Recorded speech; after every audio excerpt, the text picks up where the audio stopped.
personal relationship with God, Jude first and foremost.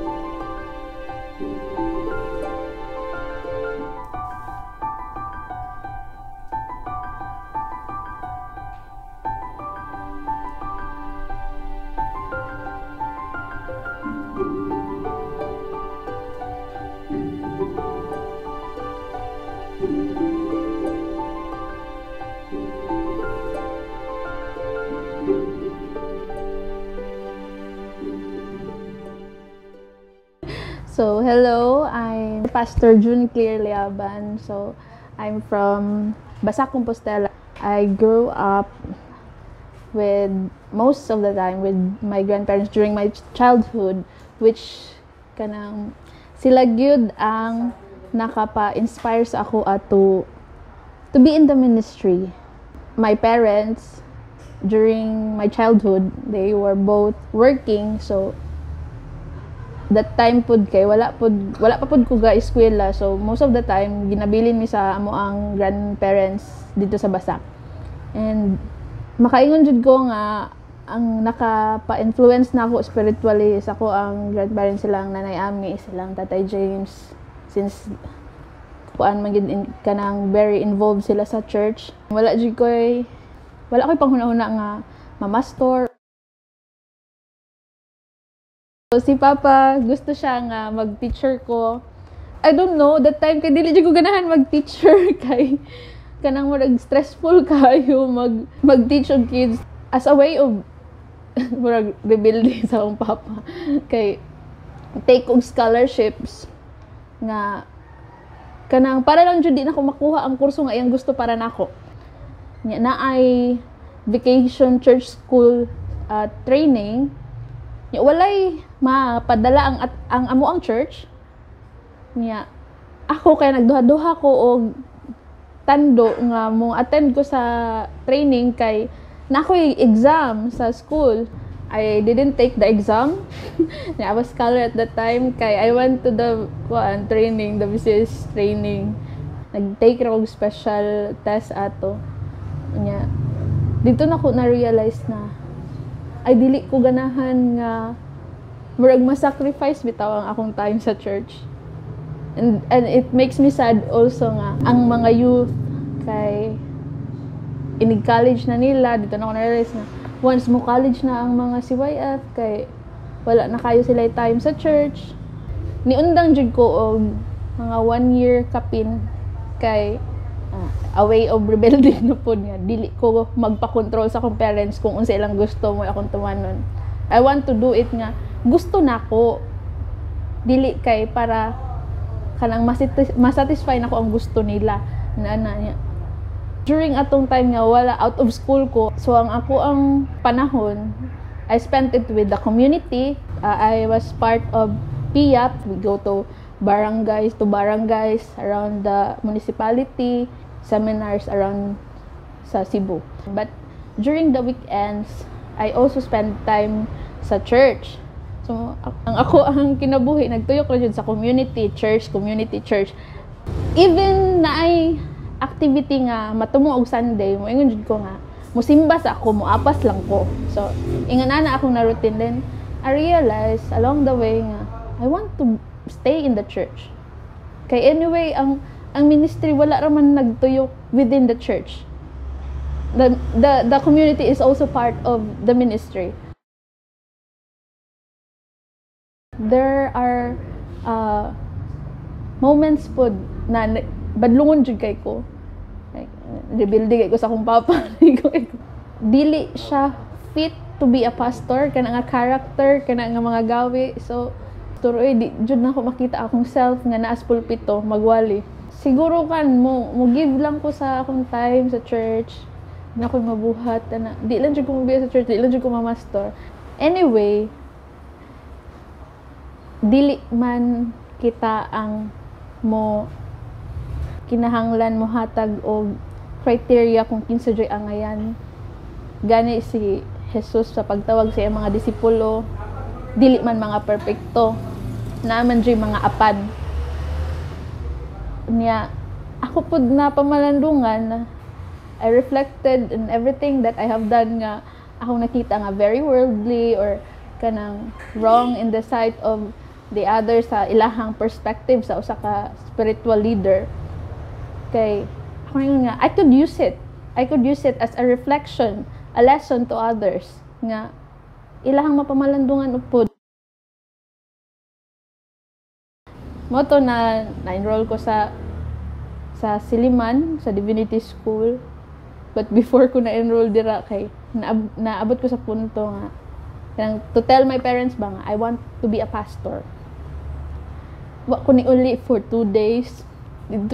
Dito ako sa payag namo sa Tagasa.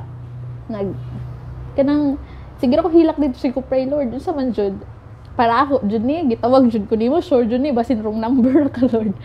Pag second day ning uli ko sa amua early in the morning 5 a.m. niya ambot kay ngano pud to nga si mama sayo kay ni mata ya si papa to kay duty man wala pa na uli from a night shift. Subong si mama kay pag gawas niya sa sala na ako dito nisi kog hilak. Siya si mama akong unang giingnan nga ganahan ko magpastor ma. Ya si mama perting niyang hilak kay tinuod gyud ni ingon sila nga ang kasagaran jud sa mga parents gusto sila sa ilang mga anak nga mas successful, madato. Nya ako uging ko naguna-una tong mga inana nga butang ba. Ilang nakita sa among managsuon basin ilang nakita nga ako ang murag key to that kind of success.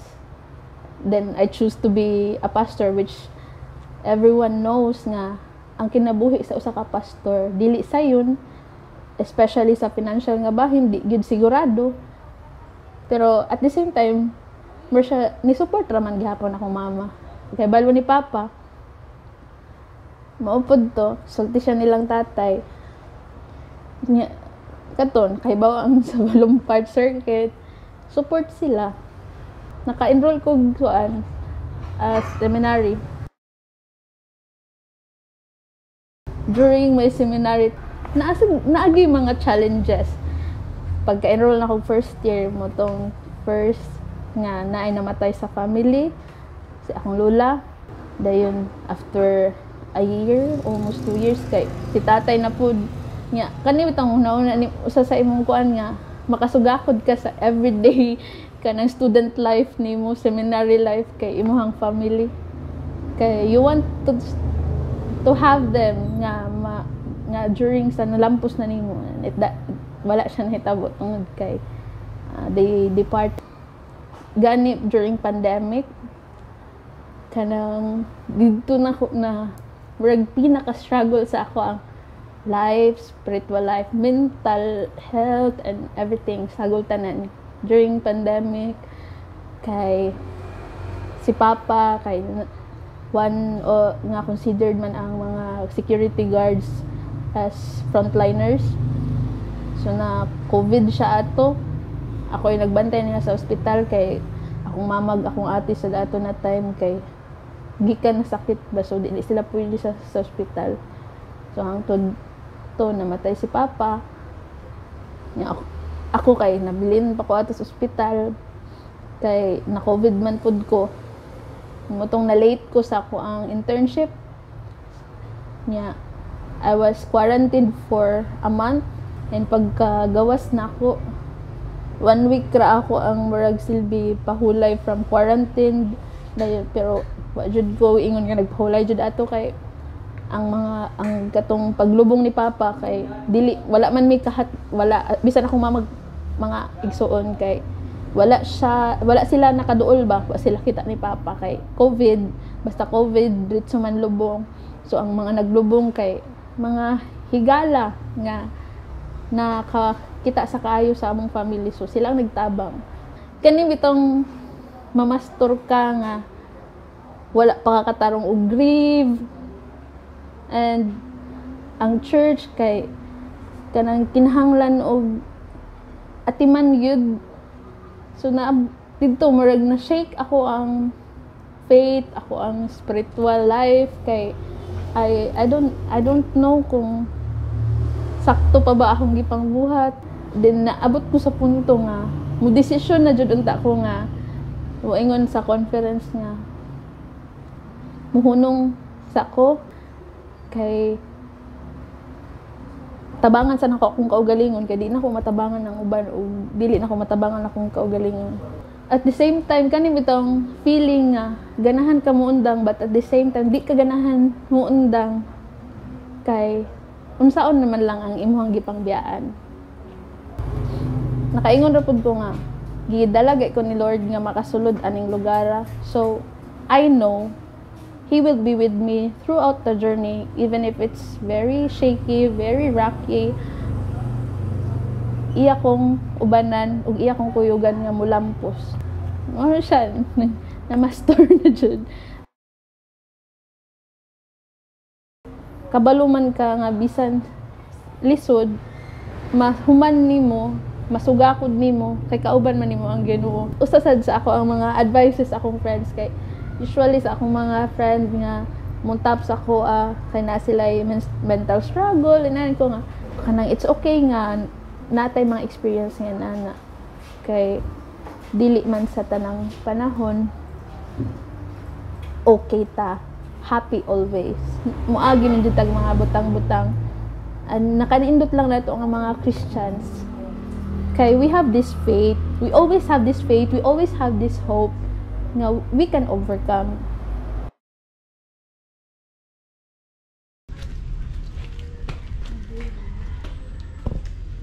Ang nahuman gid nga kuan is kani nga kwarto. Dira tawanan na lang og para tubig. So, kani makatulga na gid ni siya. And this the other room kay wala pa siya nahuman. Nani pa yung wala pa siya na double wall. Under construction pa ang parsonage. Oh, and then wala pa siya suga here. Which building is this for again? The parsonage. Oh, okay. And dere ang CR sa gawas. Here. Yeah, still under construction. Oh, still on.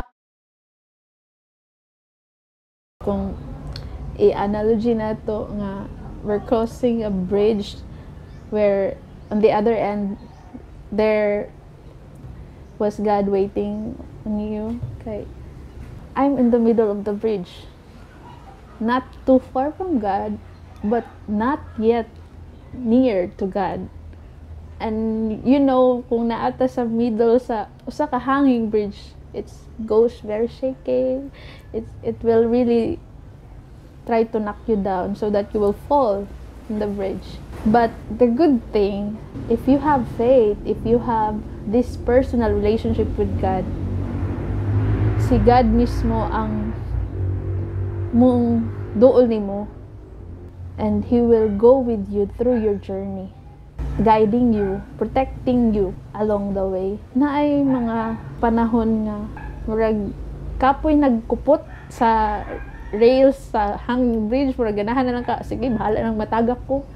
Pero kay si God man ang nagkupot sa imuha, which is kaingon ka nga grabe ang love ni Lord.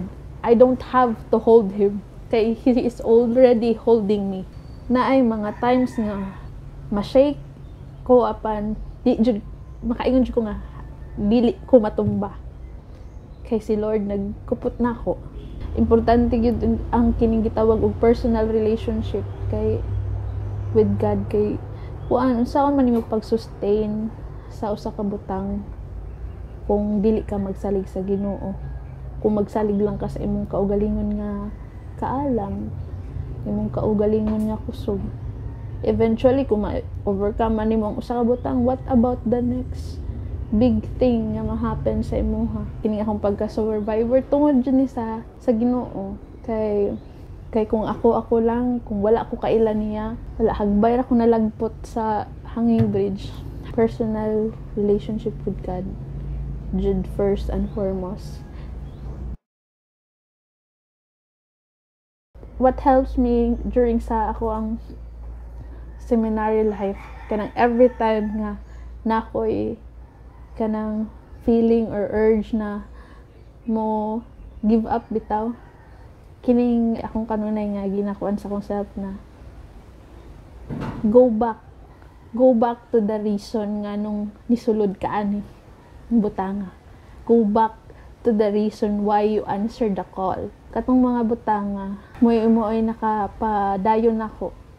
Mo kanang kung sa kandila pa nga mag-aup ang siga kay mo ay nakapabalik og padilaab sa akong kalayo sa usa ka kandila. Sultis ako sa nilang Lola Nene, nilang tatay Sayas, nilang Lola Luz nga naaman jud imuhang kasing-kasing sa church kanang help the people continually nga connected to him na dili masalaag. So usa na sa ako ang gikuptan nga rason. It's worth it nga to serve God despite kanang everything, despite the struggles, despite sa mga more na importante. Always make time to God. Always make time jud nga to connect with God. Kanunay pasalamatan ang tanang butang nga naa nato. Always ta nga maghatag og panahon og higayon diha sa pag-ampo, pagsimba, ug pagpamalandong kay mao manay mahimo natong base or mahimo natong roots nga makasugakod ta sa kining ato ang everyday life. And also spread nato ang love nga kanang gikan bitaw jud ang utlanan jud kay gikan ni Kristo. Kay kana nga love wala nay paglubad, and then wala nay condition, and then wala siya kinahanglan nga justification. Bulungtad jud siya.